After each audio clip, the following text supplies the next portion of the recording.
이른바 햄버거 회동을 주도하면서 비상계엄을 사전 모의한 혐의를 받고 있는 노상원 전 정보사령관이 검찰에 구속 송치됐습니다.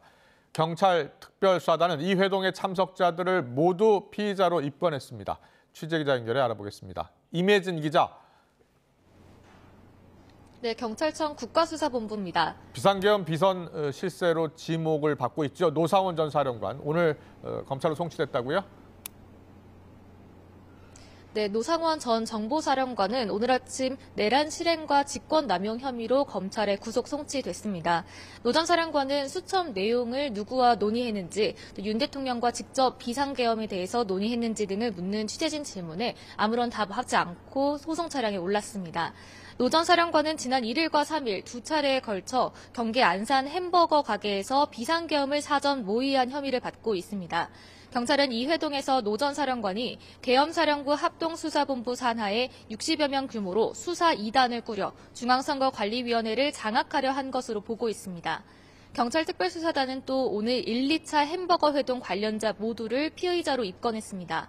1차 회동 참석자인 정보사령부 김봉규, 정성욱 대령을 내란과 직권남용 혐의 공범으로 고위공직자 범죄수사처에 이첩했고, 이들과 함께 계엄 직전 판교 정보사부대에 대기하며 병력을 운용한 의혹을 받는 정보사 계획처장 고동희 대령도 공수처에 넘겼습니다.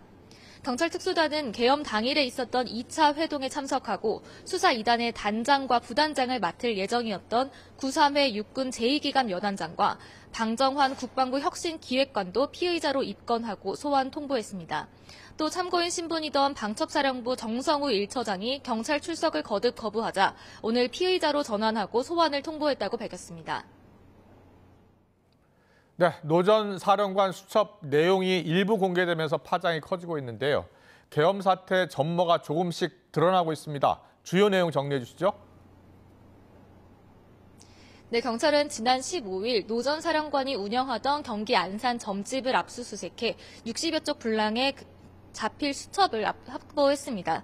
경찰은 이 수첩에 국회 봉쇄라는 표현과 함께 정치인과 언론인, 종교인, 노동조합, 판사 등이 수거 대상이라고 적혀 있었고 일부는 실명도 적혀 있었다고 밝혔습니다. 경찰은 수거를 체포 의미로 해석했는데 이들에 대한 수용 및 처리 방법까지 언급됐다고 설명했습니다.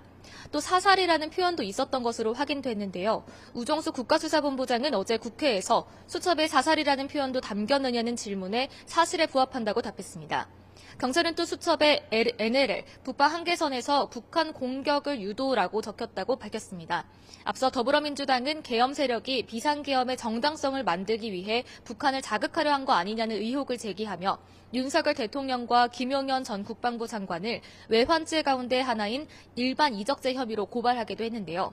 이에 따라 경찰 특수단은 윤 대통령에게 일반 이적죄 혐의도 적용할지 검토하는 가운데 앞으로 수첩에 나온 내용을 얼마나 구체적으로 논의하고 실제 계획에 반영했는지 밝히는 데 수사력을 모을 것으로 보입니다. 지금까지 국가수사본부에서 YTN 임혜진입니다.